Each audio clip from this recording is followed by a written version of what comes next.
Good good day, everyone. We're up to about 60 people. We are actually expecting close to 100, so some people are late. Mm, But what I have to say at the beginning is not that exciting anyway, so they can uh, get it from further on. Um, I will start by saying whenever we start a meeting in Nova Scotia or a session or a presentation, we always acknowledge the fact that we were on land that is known within the Mi'kmaq world as Mi'kma'ki. It's the traditional territory of the Mi'kmaq people, and we just want to recognize this and the great traditional history that we are part of. In terms of this session, there's a lot to cover. I don't think there'll be a lot of time for questioning, and I would suggest that anyone who has a question would, if they would send it, I will ensure that it gets answered. So we're going to cover big tech, health, longevity, and tech in the home, one after the other. So let's start. I'll say a bit about myself. My name is John Hamblin. I've been working in technology for 40 years. I was a developer, analyst, IT manager. I was the president and CEO of a mid-sized tech company. And as you can probably tell by seeing me, I retired a little while ago, and I'm now one of those wonderful all those wonderful expressions, senior, golden age, or older person. Uh, but am involved in startup mentoring, advising, and an investor in several startups. And I have just completed an ebook on startup evaluations and how to score startups before you think of investing in them, which will be coming out within the next few weeks. I'm now building a course for home care workers which will be issued through an organization called Age Care Technologies. And I'm setting up a living lab for seniors. I'll talk a bit about those things further on. The phone number on the bottom is an 800 number, toll free. Anybody can call me from anywhere in North America, and it won't cost them a cent. My current work interests, I'm working on smart tech for seniors and for those with severe mobility issues on a few different projects. And we're building Nova Scotia as a health and seniors innovation hub, which will be discussed at length later on. In any event, with as you see at the bottom of this screen, were both my email, which you can see there, hamblin.john@gmail.com, and my phone number, which happens to be an 800 number. So big tech gets it when we're talking about smart devices, healthcare, telehealth, and longevity. Those are the new frontiers for technology companies. The opportunities for creating new products and services abound. The market is ripe and growth is huge. Interfacing almost any application or product to the home system is becoming easier and easier. A recent AARP poll showed that by 2025, the average home will have at least 6 to 10 smart devices. So let's look at healthcare and some of the big tech initiatives and the reasons why. The following slides are thanks to Christine Hamblin, who purely coincidentally is my daughter and happens to be currently in quarantine in New Zealand, waiting to pick up her children who have been there since March, as they were there when the pandemic struck. So she left these slides with me. Healthcare and the need for digitization, why the market is booming. If you look at it, national healthcare spending in Canada is 10.7% of the GDP. In the US, it's 16.9.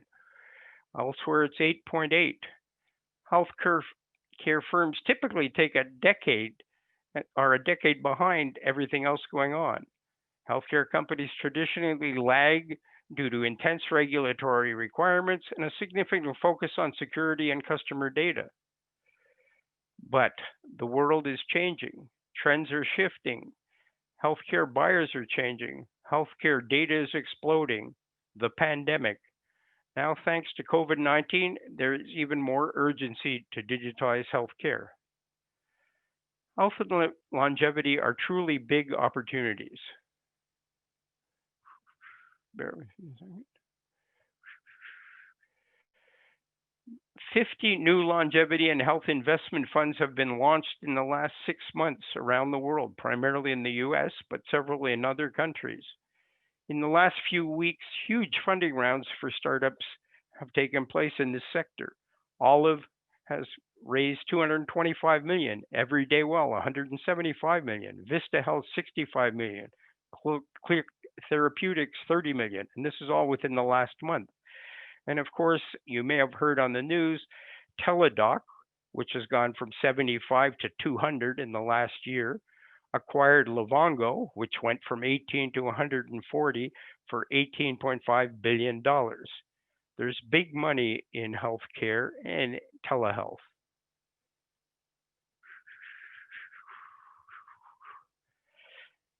So I'll look a little at the big power players because we're talking about big tech here. FAMGA, we'll call them, has power and clout. If you look at the size of these companies, Facebook has 1.6 billion daily active users, 60.3 billion in cash sitting there. And it's the least trusted company in tech of the big players. Facebook gets a lot of bad press, but they have money and clout. Apple has 1.5 billion active devices, 192 billion in their treasure chest, and they're the fourth most trusted. Microsoft Office 365 has 200 million plus active users, 136 billion in cash, and is the most trusted company in technology. Google has 5 billion searches per day, 117 billion in cash, and is the fifth most trusted. And Amazon has a mere 112 million Amazon Prime members. That was actually at the beginning of the year. It's now up to 160 with the pandemic. 49.3 billion in cash, and is the second most trusted company. These companies have lots of money and have recognized the importance of health and seniors. If we look at, and I won't elaborate on these slides, they're pretty large and confusing, but Google, as in whose parent company is Alphabet, in healthcare have invested in a wide variety of screening processes for eye disease, cancer, chronic diseases. They've looked at better search experiences, how to do things better. They have bought a variety of companies and invested in, such as Onduo, Cityblock, and they are really looking at improving the searches and the ability for researchers to go through the 8 billion pieces of data that are added each day. Amazon in healthcare, they've acquired Care, PillPack, Whole Foods, which is their a $14 billion acquisition in the food business. Not very big in Canada, but in Arizona, where I winter, Whole Foods deliver for free if you're a Prime member within 2 hours of your order. Really nice for seniors who don't want to leave home. They're into urgent care, pharmacies, member engagement, medical equipment, nutrition, and they've made some huge purchases, including the companies on the right, or are heavily involved in the companies on the right. And we'll talk a bit about WebMD and the sort of sister company that they use, which happens to be the Mayo Clinic. Technology to assist aging well. These are my slides as opposed to my daughter's, which she just left. So again, I'm putting down my information if you want to contact me. And I will mention at this point something which has come up over the last few months since the pandemic. Scheduled video calls are fine, but not what is truly needed. Many organizations and government agencies have decided to address the pandemic by sprinkling visual video calling systems in long-term care facilities. This is really nice, but if you're a senior, think about it. You don't get the call when you want to. You get to schedule a call and you feel like a 6-year-old in class. Yes, I'd like to talk to my brother at 3 p.m. on Friday. It's nice, it's good. It certainly beats not being able to contact them, but it's a far cry from what these systems can do. Smart tech can do far more to improve the lives of seniors than occasionally combating social isolation and can truly help everyone, not just seniors, to age well and enjoy life. Technology is just aging well. Voice activated smart technology permits seniors to communicate better at all times, stay informed, monitor their health, control their environment, enhance their safety and security, and take advantage of the ease and value of telehealth, and above all, have fun, which is the missing element when you have occasional use of something.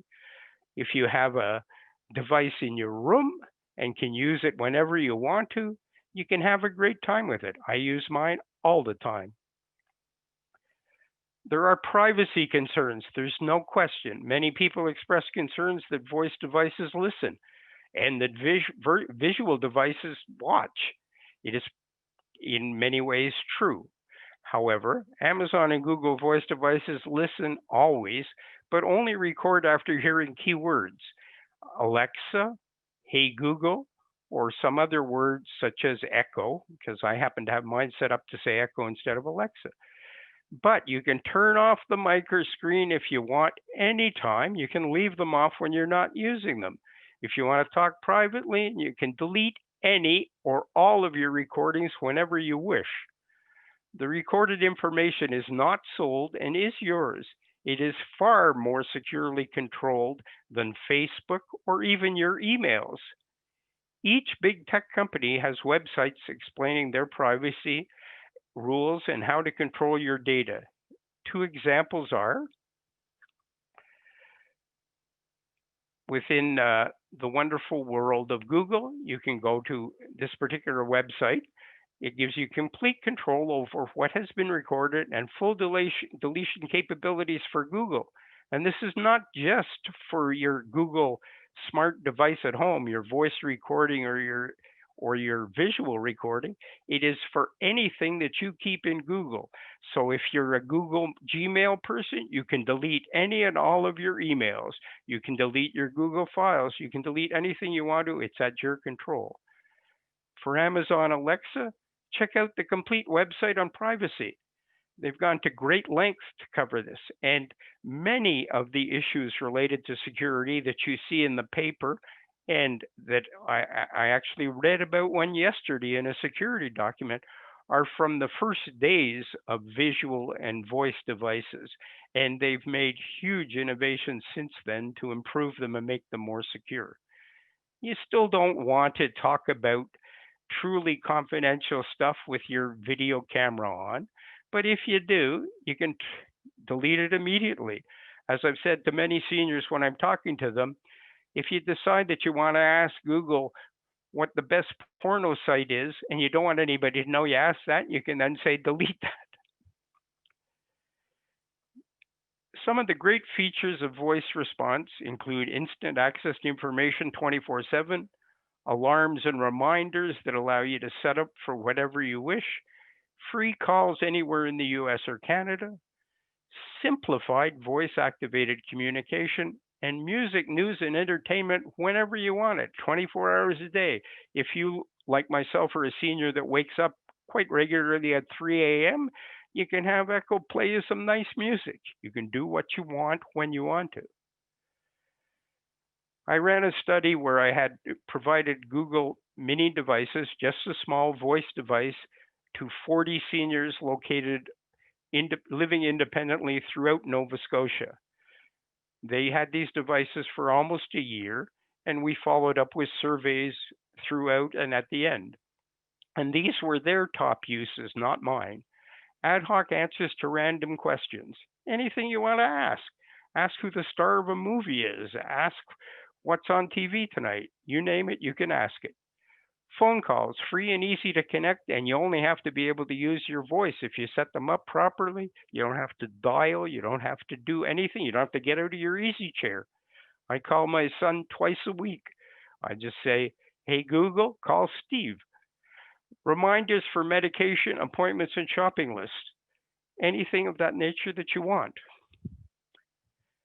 News, you can hear your favorite news network anytime you want to. You can put on your favorite radio station. Music, you get free basic service, radio stations, plus all sorts of other services when you want them. And their sixth rating, which isn't very high on mine, was recipes. And in the recipe thing, you can either get a list of ingredients or you can get step by step preparation instructions on your screen if you have a screen. The true value of voice response systems is pretty clear. Anyone who can speak has easy access to information. The cost is zero or minimal as long as you have internet access. And I put this here again because this is something that is number one on my list of things that I'm trying to do. We all need to push universal low cost internet access for everyone, but specifically for seniors. Everyone can use these systems and benefit from them, and you can control device recording and storage when you wish. In the study the pilot that I ran with these 40 people, these were some of the main findings. From the participants, they loved free calls and the ability to use voice for dialing, loved getting info whenever they wanted it, and loved to be in control. They found medication and appointment reminders to be of great value. And overall, of the 32 that answered the final survey, 31 said they would rush out and buy a new one if we took the device which we'd provided away from them. And the only one who didn't say yes said maybe. But as well, there was much more to it because we had several care workers involved in the study who were in specific areas of the province and worked with specific groups of seniors. And they found an identifiable impact on the mental state of the seniors. They felt more involved, more connected, and in general, enjoyed life better. So, what this does is it allows seniors to both be more informed and enjoy life. But much more value is coming. Smart home systems help seniors to live independently. Tech companies recognize the growing seniors market and are adding new items every day: smart screens, better speakers, new features daily. Smart home equipment suppliers are building a variety of smart devices to monitor health, provide enjoyment, and control the home. 25,000 plus devices work with an Amazon Alexa now. Seniors, seniors, caregivers, and others need to learn about smart tech and understand the value it can bring. Hence, my most recent project, the Smart Suite project. I'm building a smart suite, and I'll just say the points on the slide, and then I'll explain a bit more.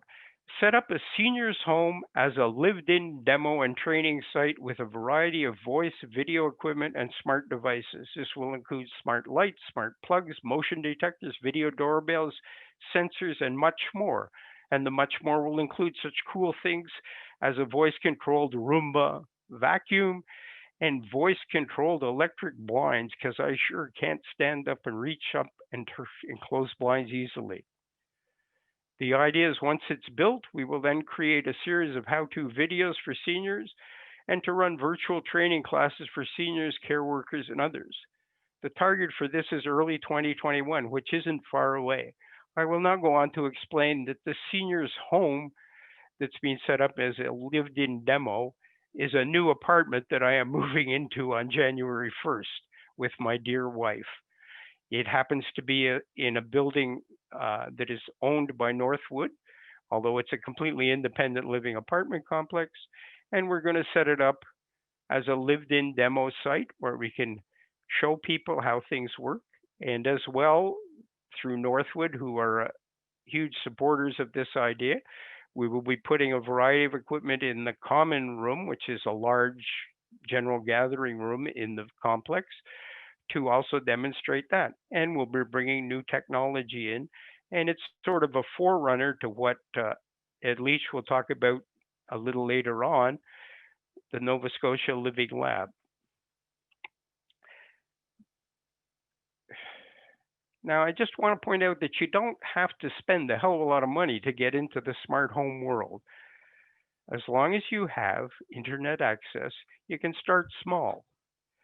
I'm not sure if you can actually see this if I hold it to my face. This happens to be an Amazon Echo Flex. It costs under $20. It plugs directly into a light socket, into an outlet. It allows you to have a motion sensitive light on the bottom of it as part of the device, and it costs under $20. I wouldn't recommend it for listening to music. It's not exactly the greatest speaker in the world, but it has all the other features that any other Amazon product has in terms of answering questions and allowing you to communicate. For video calls, the Amazon Echo Show, which is under $100, allows you to do two-way video, allows you to watch YouTube videos, allows you to do many more things. And as of the beginning of the year, will be interfaced directly to Zoom. So you'll be able to do any Zoom calls on your Amazon Echo or your Google Nest Hub for that matter. You can get smart lights, smart plugs. You know, I mentioned the Amazon Fire Sticker Cube. The reason I like the Amazon Cube is that it is entirely a voice activated system. You don't need a little remote control. You don't need to push a button. You just say, Alexa, put on the next episode of Jason Bourne, and presto, it's on. There's also Wise Cams, which we're looking at putting in our test suite, which give you night vision, motion, two-way audio, and provide all kinds of features at a very low cost. So the small startup cost, I feel, should be subsidized where needed for seniors. We need to do more for seniors. And if, as many of you know, 40% of seniors need the monthly GIS amount as an extra to their pensions to allow them to just survive. They don't have money to pay on devices, but they shouldn't be excluded. We should provide this to everyone who can't afford it. Then we'll move into as things grow, and this is coming much more with COVID-19, proactive care. There are facial and voice analysis systems that diagnose things like stroke. You have wearable sensors that allow you to check blood pressure, ECGs, and more. There's sensors to identify issues that might become major problems. There's ever-growing telehealth applications. These technologies will help all of us, not just the seniors now. We're all going to be a senior sometime, and we all need to have the advantage of technology, and we can live more independently at home. Now, I will talk just a bit about Amazon initiatives, just to give you a handle on where Amazon is actually at in these things.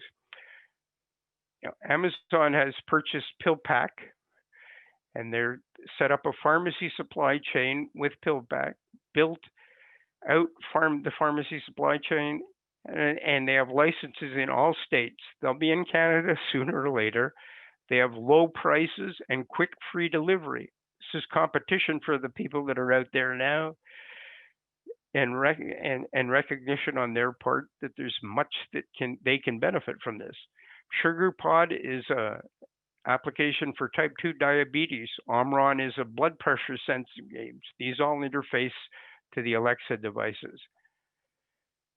If you're interested in information on medicines and treatments, you can ask how. As an example, how to treat a burn. The Mayo Clinic and WebMD provide more than 40,000 answers on treatments, conditions, and symptoms that are available on Amazon Alexa device. And this is just the start. Amazon initiatives aimed at safety, security, and assistance. To carry on the same way, Echo Guard is a system they've just released that allows your Amazon Alexa device to detect break-in noises and to identify intruders based on motion. It works the same way as an alarm system, but costs you virtually nothing. Group calling, they've just released this feature on this Amazon Alexa, which we had pioneered in our pilot that I did in Nova Scotia, where we would have a group of seniors get on at the same time and talk about what was going on in their community, whether they needed a lift somewhere, whether they were going to go to an event, etc. It used to be you could just do one-on-one calls, but now you can do group calls. Care Hub is an assistance and communications platform aimed to tie families together and will be covered very shortly. And there is much more to come. Now, I'm not even sure that since I haven't checked the participants, that David actually is here. I am here, yes. Yay, David. There you go. Okay. Well, now I've lost my screen. Well, rather than wander back to the presentation, which is now more or less over on my part, I want to thank you all for coming. I gave you my contact information. If you want any more information on anything, please let me know. And it's my pleasure to now introduce a true Amazonian. I looked it up online. That's what the people who work for Amazon are supposed to be called. David Friedrich is a lead engineer in the Amazon Alexa development group and a serial innovator, as it says on his own web link. Uh, I'm really pleased that he could make it today. I have to, before turning it over to him, apologize yet again to him because David was supposed to be one of the speakers at our conference that we held on October 5th and 6th, and some idiot by the name of John Hamblin uh, somehow managed to lose his Oh my position goodness. at the conference, and therefore he wasn't able to do it then. But rather than, although he might still hit me when I make it out to Silicon Valley and see him, but he seems to have forgiven me and agreed to speak today. So I will pass it over to David. So my name is David Frericks, and I appreciate that warm introduction. Thank you so much, John. It is my privilege to be able to speak with you all today, and wanted to take the opportunity to share with you some specific customer stories about the way that Alexa has made a difference in the lives of people, and then also maybe share with you a couple of details about some features. But at Amazon, we really like to focus on the needs of the end customer first, and so that's really the way I wanted to approach this. Was instead of giving you folks a number of slides then you could read through, instead I'll just tell you a few stories, and then allow you to be able to ask some questions and follow up on that and make it a little more interactive, because sometimes we're 9 months in now, and I think we're all starting to get a little Zoom fatigue. So maybe we'll just go ahead and have a little conversation as opposed to a presentation. Maybe we'll approach it from that side. But just give you a little background about myself. I've been at Amazon for about 3.5 years now. And as John mentioned, I'm part of the what's called Alexa for Everyone team. And Alexa for Everyone is specifically about how we can make Alexa more useful to both the aging and accessibility population groups. And a big part of my role is to be able to work with outside companies and entities who want to build solutions that take advantage of Alexa to be able to serve those constituencies. And for the past 30 years, I've been working in the range of areas like virtual reality. That's actually where I started, believe it or not. Back 30 years ago, I was doing virtual reality work, working in online music services, things like we take advantage of today. Mobile music was something that I'd worked on the early days of, internet radio, and now in the area of interactive voice agents, or smart agents, as we can call them as well. But when I look at the work that I've done across that time, it actually has a very simple theme. And that simple theme is that we should be working to adapt machines to the needs of people, as opposed to expecting people to adapt to the machines. And what that means is that we have these very powerful computing devices, right? Everybody probably has a phone in their hand or whatever. We have these smart agent devices that are inside of our houses, but it's very easy for people who are either building solutions like myself, or people who are defining solutions for other people, like maybe if you're involved in caregiving on a professional basis or something like this. It's easy to think about, how we can put a technology solution in place and then train people to use it. Well, to me, an ideal technology is something that is conforming itself and trains itself based on the needs of the customer, as opposed to the other way around. So that's what I've been trying to do over time.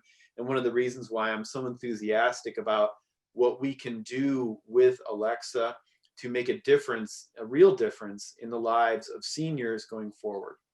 And if you think about it, I'm particularly interested in aging because I want to make a difference in people's lives, but it's not only because of my family and my friends, but also because over time I'm going to need these solutions more and more. And so it's a real need that we have, in a way that we can start to solve that problem.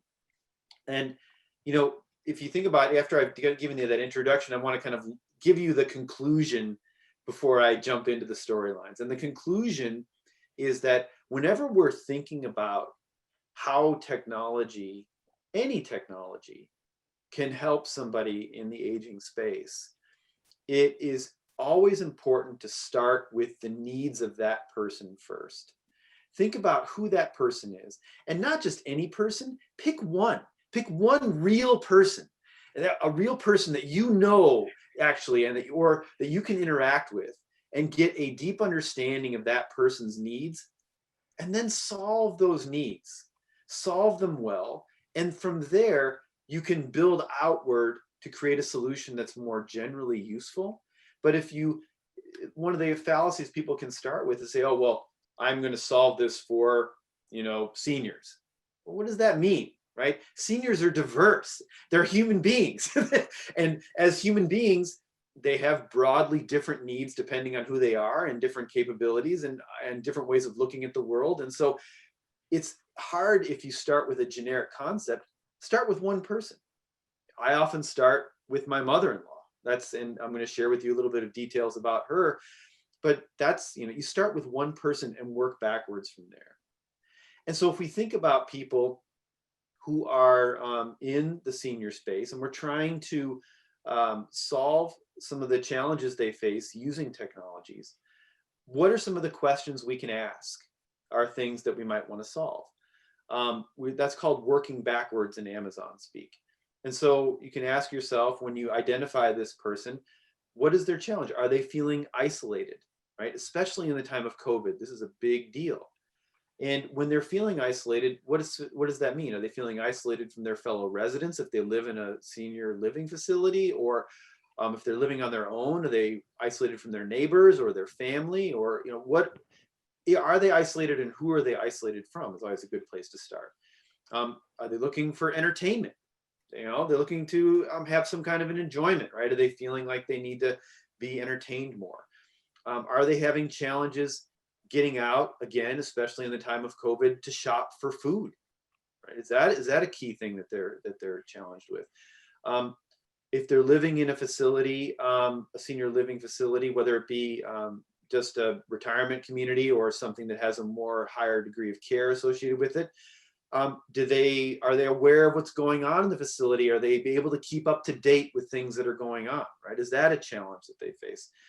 Are they looking to be empowered? Do they feel like maybe some of their challenges that they're facing are disempowering them, and maybe they want to feel more empowered, and technology can help them on that front as well? So these are all questions that we can ask, and by answering them specifically, taking one person in mind as the starting point, you can actually start to build up a set of requirements that need to be fulfilled by whatever technology it is that you're trying to deploy. And that's inverted from saying, oh, well, I have this Echo and I want to put this Echo in somebody's house and hopefully it's going to make some benefit for them, right? That's totally the wrong way, in my view, of thinking about it. It's the other way around. And so voice agents in general, and Alexa in particular, can help with all of these questions, but you need to understand the essence of those challenges before we try to deploy. And maybe to some of you, this my statement on these topics might sound simplistic, but you'd be amazed, especially in the realm of technology services, where people really don't think about it that way. They get excited about whatever piece of technology it is that they've created, and then they want to shoehorn it in. That never ends well. So I wanted to share with you kind of that philosophy. And so one of the things that I wanted to start with, again, as I said, that you talk about the leading with the conclusion. The conclusion I want to leave you with here, and I'm going to give you some evidence over time, is that Alexa in particular and voice agents in general can serve a very strong role in the reduction of isolation, especially in the time of COVID. And so before I go into the way that it does this, I want to bring you back maybe to thinking about a particular use case, and I'll use my own youth as an example.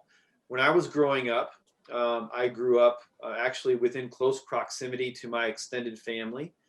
And that included not only my grandmother, but my aunts and uncles and my grandfather, and all these people were all within close proximity. And what that meant was we basically could move freely around across our family without having to have a lot of overhead. And what do I mean by that? I mean that when I wanted to go see my grandma, I would go to her house, I'd open the door and I'd walk in and I'd say, "Hey grandma, how you doing?" Right? It wasn't, I didn't have to sit there, even I didn't even knock, right? Because it's my grandma. She doesn't, I don't need to, there's no barrier that should be there. She was, she trusted me, of course, I trusted her. And so I just went in. Same thing with my aunts and uncles. I would just go and visit them, and my cousins would come and do the same thing. And we all had this kind of very natural interaction. And so what I have been seeing is that the more we can recreate that kind of natural interaction, the more we can do to reduce the feelings of isolation, especially in the time of COVID. And now in COVID, we can't physically be together, but what can we do that can actually leveraging technology to recreate that ease of interaction? And so I'll describe one way that we're able to do that. I'll first start with Jan. And by the way, as I mentioned, Jan is always my starting point, and she is my mother-in-law. And she's 86 years old. She's a recent widow. My father-in-law died 2 years ago now, just last month. And but she is very vital. She plays 18 holes of golf twice a week. Unbelievable, right? She plays pickleball almost every day now. She goes out and hikes with her friends. So she's, even though she's 86, but she's super vibrant and very much engaged. She has 3 daughters, including my wife, but none of them live nearby. She sold her house in January, and she moved to a senior community back at that time frame in the San Diego area. So I'm in the Bay Area in California, which is about 8 hours to the north, and we're not able to see her. And where she lives is a brand new place. It's beautiful, but due to COVID, outside people can't come in. It's they're keeping people safe, and outside folks can't come into the facility. And one of the things that they have in the facility is that they have a push button. And I'm just giving you this as a bit of context to let this front desk know that, hey, I'm okay, right? So they're supposed to push the button every day, but sometimes she forgets it. Actually, it turns out it's also a flaky system. So even when she pushes it, it sometimes needs to be pushed hard, and so the front desk will still call. And so that's one of the things that is a frustrating thing for her. And sometimes she doesn't keep with the system, and she forgets the deadline to order her meal plan for the next week. But the main thing that is facing her is that before COVID, we would see her probably once a month, even though we live far away. We would go down, we'd fly down, be with her, we'd drive down. And so we spent a lot of time with her. And so she really is, her main need there is to want to stay connected. And so what we were able to do was we got an Echo Show device, and it's sitting in her kitchen, and we set it up so that we actually could do what's called drop-in.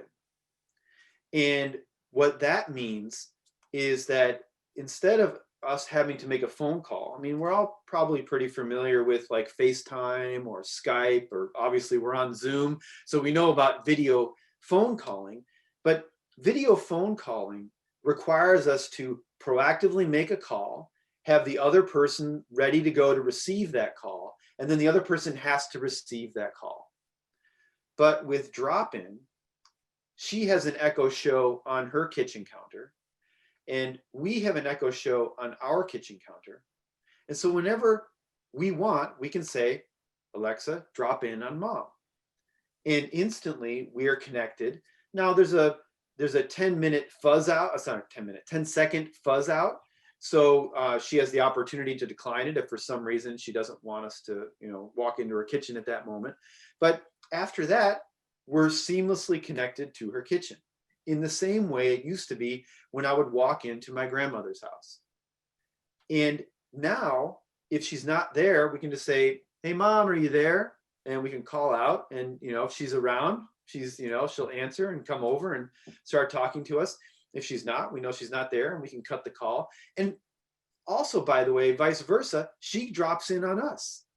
And I'll be sitting there having my cup of coffee at the table, and then boom, there's my mom right there across from me. And I didn't have to really do anything, and we can start talking naturally.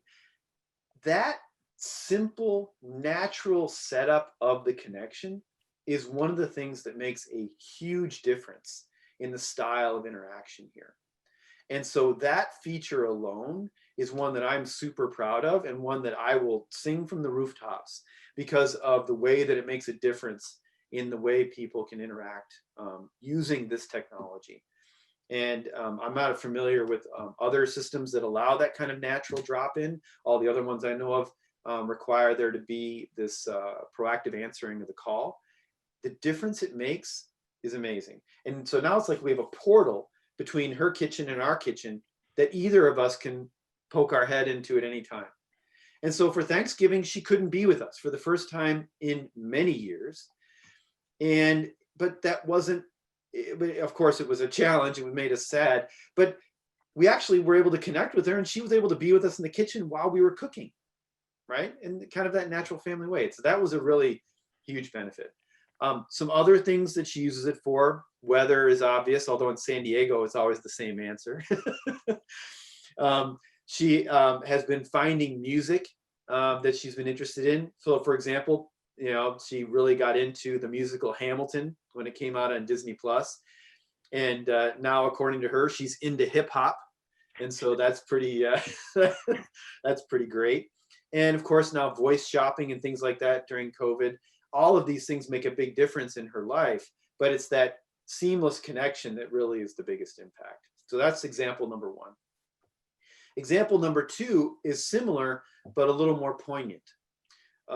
This is actually my sister-in-law's mother-in-law, which sounds a little more disconnected than it is, but it's her mother-in-law, and she's 84 years old, but she is not nearly as vital as my mother-in-law. She's also a widow. She has 3 sons and 1 daughter, and she lives in an assisted living facility in Southern Illinois. She lived there for the past 10 years. She has 1 daughter nearby, but the rest of them live out of state. She actually struggles with memory issues. She has a flip phone, like most folks, but she has trouble keeping it charged, and sometimes is not able to use it effectively. And so that's a big challenge. And so the result of that is that, especially during COVID, the number of times she's been able to interact with her children and her grandchildren started to become fewer and fewer each month. And she started to really withdraw within herself. And a once vital woman had become noticeably subdued. She stopped going to the center facility to eat. She stopped getting dressed during the day, and her family is starting to get really worried about her health. They would do visits through the window, and staff tried to help, but it really was awkward and didn't help.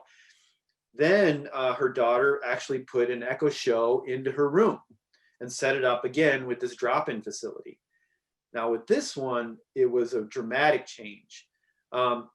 now in that case, it wasn't that two people had an Echo Show and they were doing the drop-in, but people can use the mobile app on their phone to also initiate that drop-in. So it's not that everybody needs to have a show, it's only the person on the receiving end does. And so after that was set up, people could then drop in on her, Mary Ann, at any time they wanted to. And that realization suddenly was a huge motivator for her. She started getting dressed again because she didn't know when people were going to come over. She got more engaged and started eating again, and really, had a vibrant experience with that. And it made a huge difference in her life almost overnight. And that is something that, is really encouraging to me. And by the way, this is something that I'll have to share with you now. From the first time I shared this story to now, it's a little tragic. I'm sorry to say that she has passed away over the past, actually last month, due to COVID. She did eventually get COVID through her facility, and she did end up passing away, which was hard on our family. But during that time, when she was there and being isolated, it made a huge difference in her quality of life and the ability for her family to connect, to the point where it wasn't, as we hear, so poignant, where people are just totally isolated and kept apart from each other. And that actually points to another example where we've been able to take advantage of this feature on a more professional scale. So I'll move on from the two personal examples, and I'll show you a third example. Should I actually, you know what? Some people are asking some questions here before I move on. The question here is, how does this drop-in connection feature impact folks who struggle with hearing? So that is something that is a challenge right now. Most devices can actually have a Bluetooth kind of an earphone connection, so you could do that, but of course that's not really Bluetooth, that's not really drop-in friendly. We have some things in the works that might be able to help with that, but right now it's more that visual connection is the primary thing. And if somebody is struggling with hearing, they can turn it up, and that actually, these things can get pretty loud. But yeah, that is a recognized challenge, and I appreciate you pointing that out. It's one that we are looking to address. Thank you. Looking at the next phase, as I mentioned, is that from a facility point of view, and I'll answer this question that was just asked in a second after I give this example. We actually worked with hospitals to address a specific need during COVID that's related to the one that I just mentioned. That is to say that in hospitals, in intensive care units, there were people who, of course, are isolated in those times. And what we were able to do, not to do a personal family connection, but actually to solve a very practical problem of personal protective equipment, we were able to install these Echo Shows at the bedside and at the nurse's station to really reduce the consumption of PPE. And what do I mean by that? What I mean is that traditionally, if someone was indicating that they had a problem, they would ring the nurse's desk, somebody would have to gear up, go into the COVID ICU, and address that person's need, whether it be something small or whether it be something more significant. What they're able to do is, because they had the Echo Show with the mutual drop-in feature between the bed and the nurse's station, they're able to reduce the number of times that people had to gear up in the PPE to enter the ICU, thereby addressing a key challenge we've had during the pandemic, which is PPE consumption. It's ridiculous that in the United States, I know you folks are actually in the north of us and have a slightly different experience, but it's ridiculous for us that we're still 9 months in having this shortage of personal protective equipment. And so we were able to kind of have that as an effective reduction that would allow people to be able to still interact with their patients, but to do it in a way that helped out and was able to reduce the PPE equipment. And we deployed, if I remember correctly, around 4,000 of these devices across a number of hospitals. You can read about this online if you Google Northwell. They actually talk about some of the deployments that they did there. And so that really was a really powerful example. And I'll look at some of the questions here. So the idea of how do we get this into the facility? So the main point here is that the person that is using this is it's on a personal level. It's a personal account. And so some facilities will be able to help you by setting it up on their local Wi-Fi, and then bring it in and plug it in for the person. And once that's set up, it's already set up. We have some instructions online that can help people do setup in these kinds of situations. But also some facilities don't actually have Wi-Fi. In those times, it's a little more complex. We've actually seen family members get a little cellular hotspot and pair that up with the device and then plug those in at the desk. There's a number of ways to be able to have that happen. But yeah, if a facility is not allowing visitors, then you need to have somebody on staff help you by actually getting it into the room. So make sure I have some other questions here. So there's another question about security and enhancing security. That's actually core to what we think about at Amazon from a baseline perspective, not just for seniors, but for everybody. And so one of the features, I was going to talk about two features. One of them is Care Hub. And that's something that's not yet available in Canada. I apologize to the folks who are viewing this from Canada right now, but it is available right now in the United States. And Care Hub is a technique that does allow a trusted relationship to be set up between a care recipient, who could be a senior most likely, and a caregiver, most likely a family member. And between those two, there actually is a exchange of tokens and multi-factor authentication that does verify that the security is very high in those scenarios. But at the end of that setup, then what happens is that the care recipient, typically, like I said, the older person, would be able to say, for example, I need help, and that would automatically connect them to their caregiver, right? It does it automatically, which is a pretty nice feature. But it also allows the caregiver to be able to register alerts of activity or lack thereof. So for example, if the person doesn't move in front of their device or interact with their smart home or talk to Alexa or whatever before a certain time, then an alert will pop up on the caregiver's dashboard that says, hey, they haven't been up since 9 a.m. You might want to follow up on this side.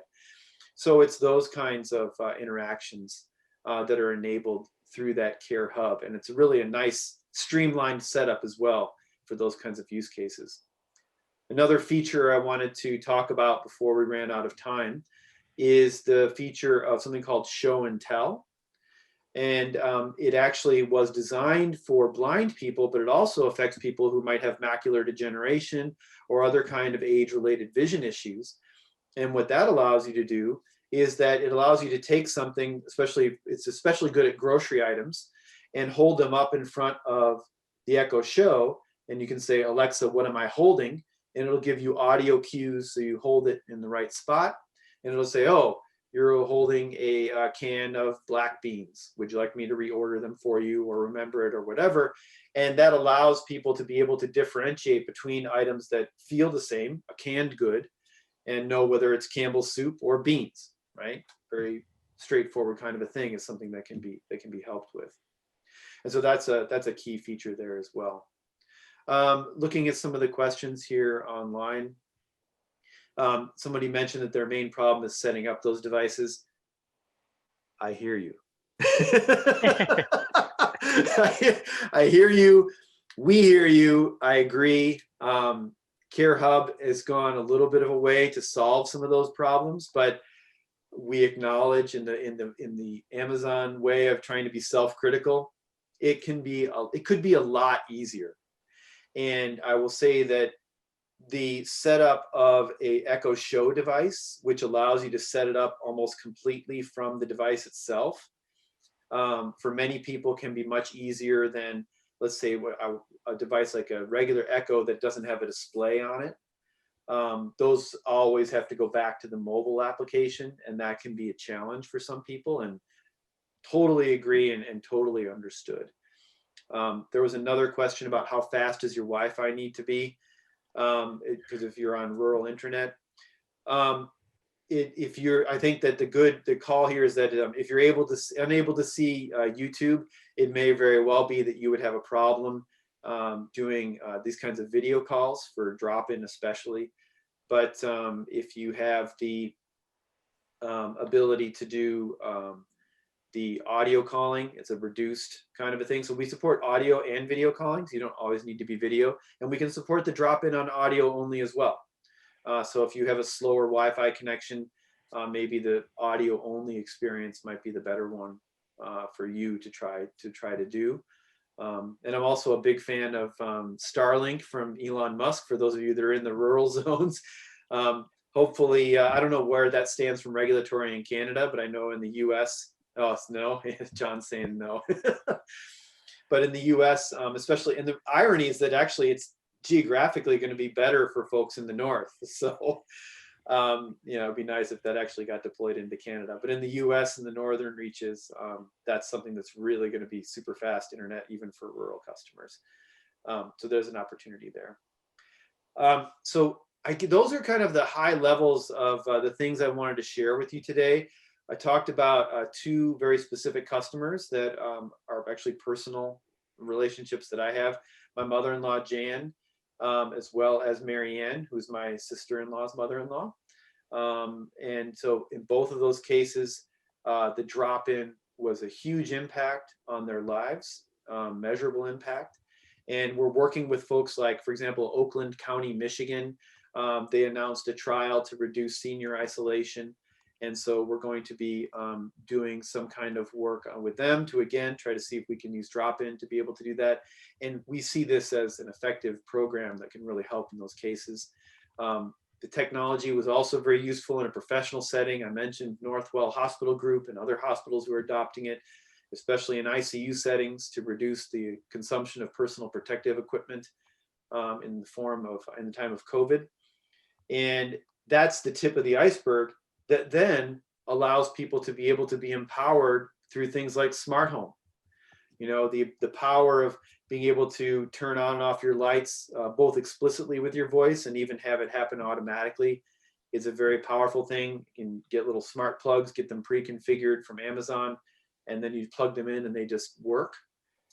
Those kinds of settings are really good, and we're trying to make it so that people can then not only feel connected, but also feel empowered, especially through these smart home technologies that can make a big difference. And so with that, I just wanted to say thank you very much for this opportunity. I hope that my anecdotes were interesting and helpful to you. And if you have any questions or follow-up, I'd be glad to answer those. And just a reminder, the products I'm talking about here, Echo Show 8 is a really good one. John mentioned that group calling is the thing that we're rolling out. Also, by the way, soon you'll be able to, if you can't already, soon you'll be able to, on Echo Show 8, be able to experience this kind of a Zoom call right on your Echo device. That's also something that is really helpful because you can use your voice to connect to Zoom, which makes it, again, so much easier. And there's all sorts of opportunities for example, group training seminars, right? Things that we couldn't really do because group calling in the Alexa context is limited to 8 participants. But in this setting, Zoom is Zoom, right? So you can do as many as you want. And so that's something that also can be helpful. So reduction of isolation through drop-in, group calling, Zoom support, and empowerment through smart home. All of those, the best platform I would recommend would be Echo Show 8. Those are the things that I'm hoping that you can walk away from in this talk. So thank you very much. Well, I want to thank you, David. I think what you had to say was very much appropriate for what we're looking to in terms of seniors, and your emphasis on the fact that you need to have seniors involved from day one if you're developing something for seniors, I think is the basis of much of the work we're looking at doing here in Nova Scotia with this Nova Scotia Living Lab that Ed will speak about shortly. A couple of the chat messages mentioned things which probably should have been included but weren't. One of the great features of Alexa is that you can listen to audio books on Alexa. So if you have issues with sight, uh, you can go that route. I think the features are unbelievable, and they keep adding new ones every day. I get a weekly update from Alexa that lists new things that they've added and new things that you can check, and just very simple, basic ways of doing things. And I think that's, certainly I'm looking forward to the Zoom being available on the Echo. I happen to be, I have a Google Nest Hub, which is a fairly sophisticated video audio conference one. And to be entirely fair to the world of Google, I also have two brand spanking new Google Nest Audios, which are bigger than the old Google devices, only provide audio but have phenomenally good sound and can be linked together, so you can actually have two or three in the house and you can have the sound go from room to room, etc. There's new products every single day, and new features that are available. And I think as one of the questions was, what speed internet do you need? I keep pushing that what we need is for relatively high speed internet for everyone in Canada, whatever way it can be done. I was on a call this morning, which was actually Indigenous people from across Canada talking about how difficult it is to have high speed internet in their various locations across the country and what they're doing to work with it.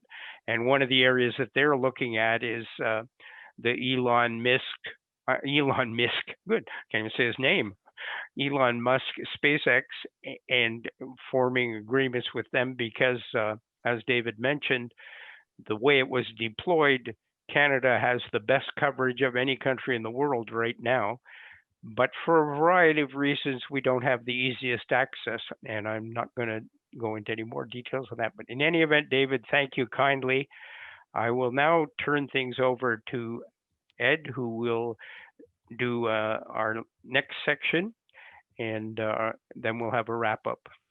So when John said that I would be speaking shortly, it was a double entendre, meaning that soon I would be speaking, but also encouraging for me to be short in my comments, because I tend to wax on a little bit when I get on to a rant about a couple of things. So this piece is about the community living lab that we're working away at and beavering down into. This is meant to be a taster, just to get a sense of things. We are going to schedule another webinar with more details in the week of January the 18th. There's a Silver Economy Summit coming at Acadia Virtual in April, where we'll have more information. John, and in this conversation, and David, there is both a social context and an economic context. My background, I was the director of the Entrepreneurship Center at Dalhousie University, is as an entrepreneur.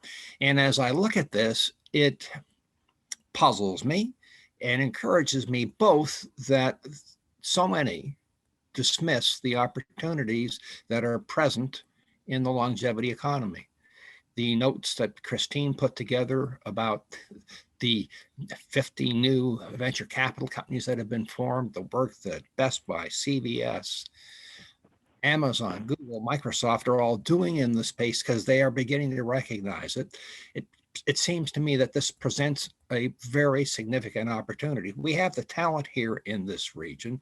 What we don't have to this moment in time is enough folks working in the space. Dan LeBlanc and David Burke have registered for the conference and are present today. They are working with a company called NextGen, and we're doing tremendous work in this space in south of the border down in the Carolinas. So we can do this, but the core principles here are things that have been talked about in the background. Olive Bryanton is also on the call, and in her comments in the chats has pointed out that listening is better than talking, and that for older adults, and I am younger than John. I was going to say I'm younger or older, no, not for me to say such a thing, but we share the principle that older adults and their potential and their capacities are dismissed in every domain possible, economic, social, policy, and we've got a ton of stuff to offer. As we move forward with this, this is both an intergenerational and rural, because this is something that's important to all of. And it's not just about Halifax, it's about the province of Nova Scotia and something that'll move forward elsewhere. And making sure that older adults lead. They lead, others feed. The older adults lead these initiatives. So we, as Justice David said, we listen first, figure out what problems we're going to solve and figure out how to do that. Then we can deploy the technology.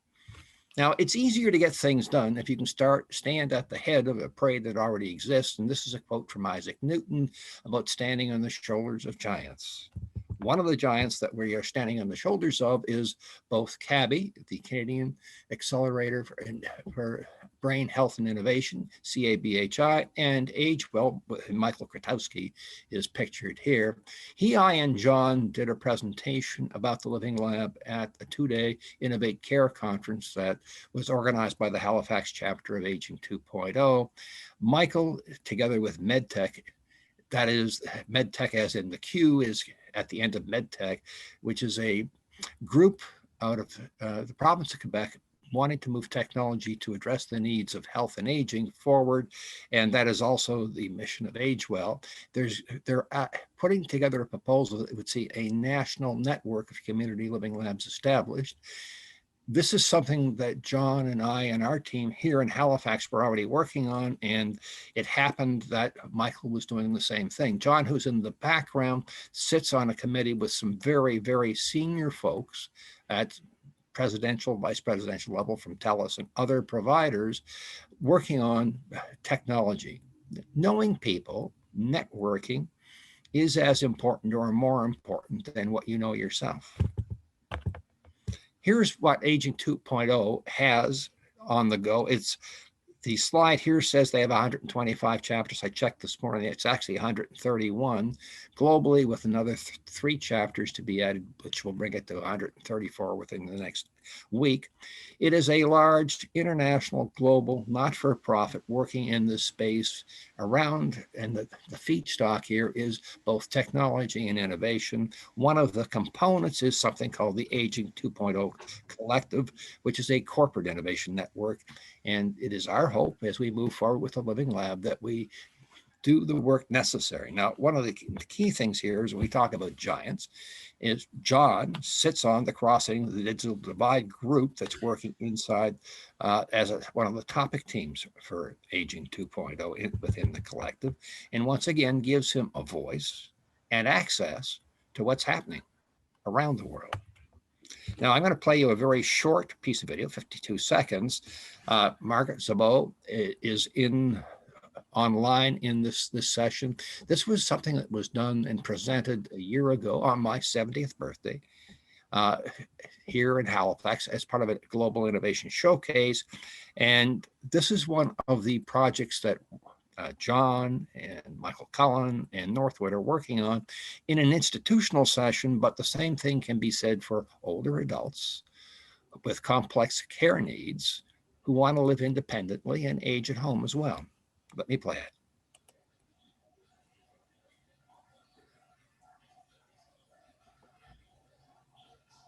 Jackie, can you tell a little bit about, what you're observing the impact of the technology is for the staff that are working? That is the hardest part for the staff. Right now, they come into my room and they're constantly, can I do something for you? It's like, no, I can do it myself. And it's such a gratifying feeling to be able to say no. And I think it bothers them more because they feel kind of helpless. I think when I go to bed, if I go at 6 o'clock tonight, the only time they come in now to water me. That's about it. Give me a drink and send me on my way. I can do my bed, I can do my TV, lights, music, everything. It is amazing. So all of this, and you're not a tech person. No, it's all done by voice. And that's what I mean, a voice with an action now.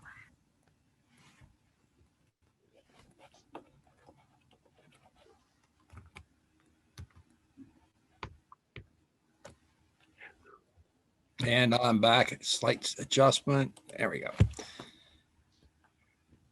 Now, John referred to the American Association of Retired People, AARP. They did a study in 2019 on the longevity economy.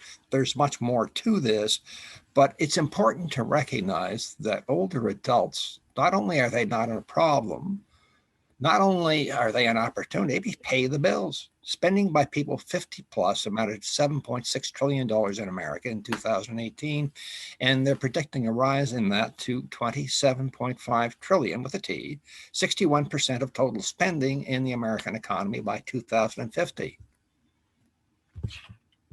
We have a voice. We need to be listened to.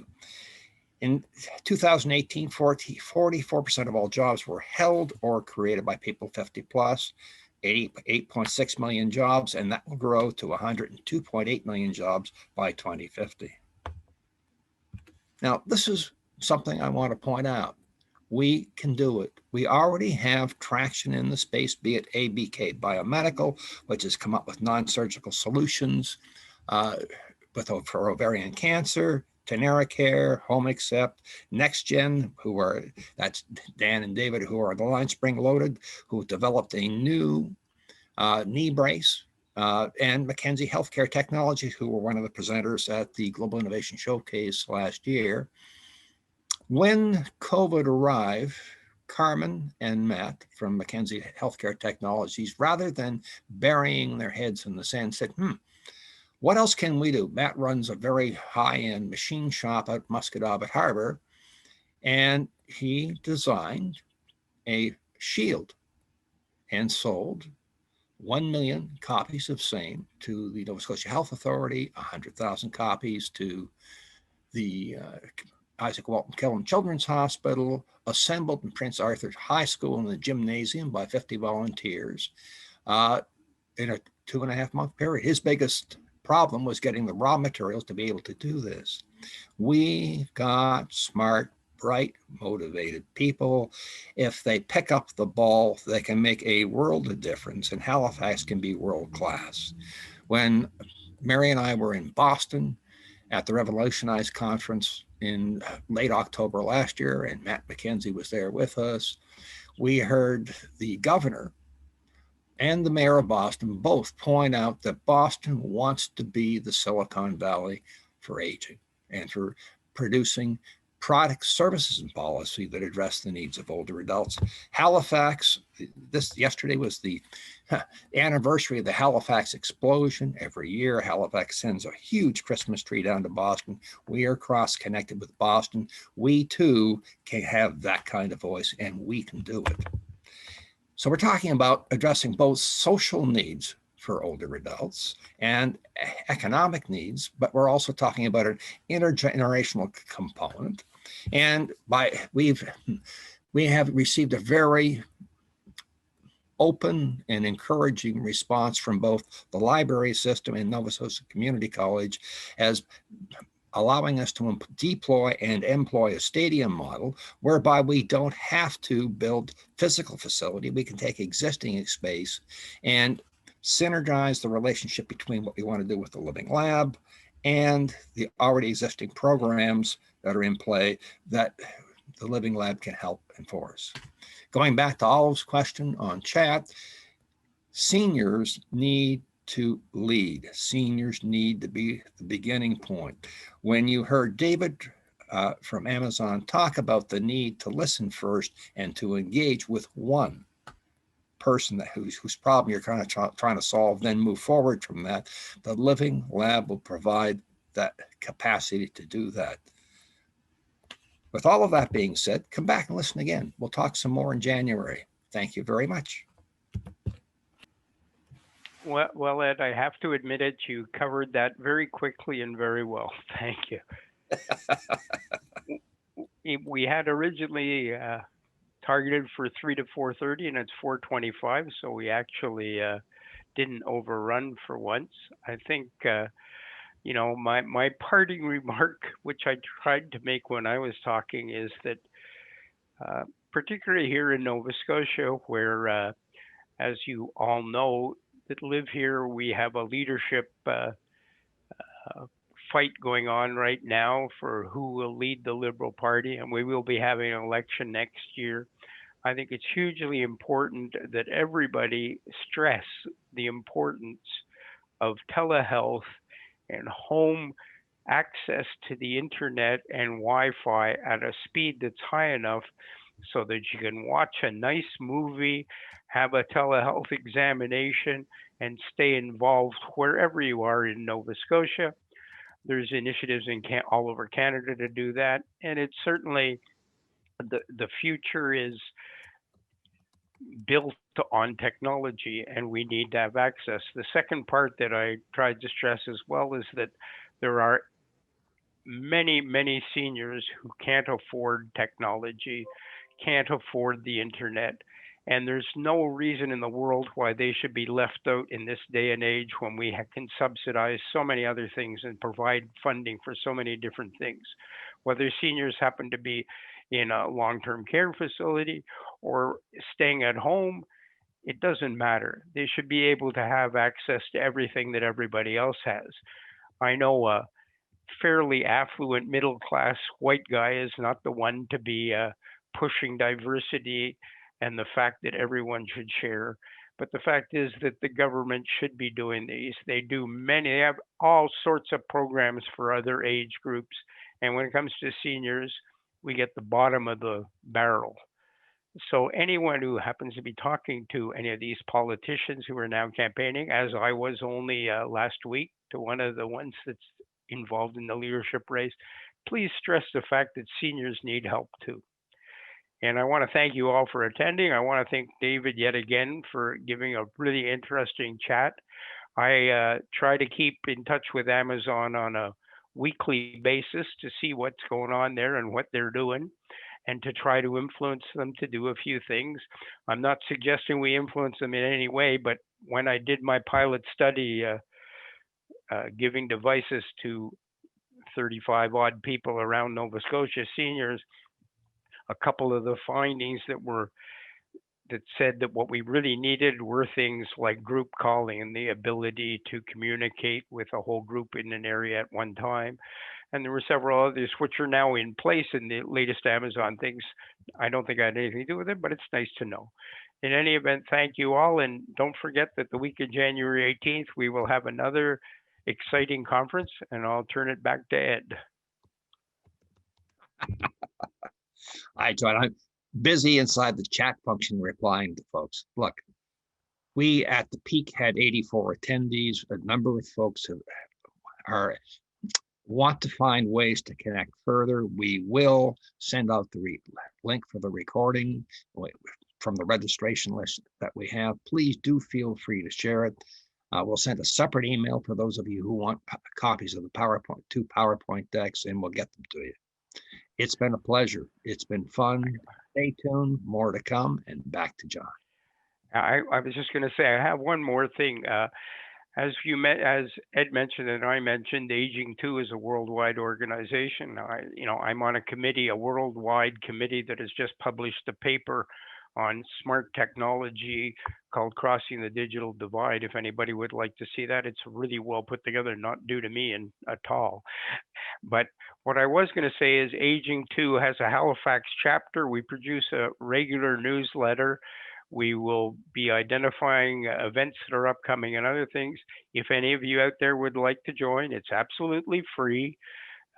All you need to do is let Ed or myself know that you'd like to be members of the Aging 2, and we'll be glad to have you join in the group. Thank you.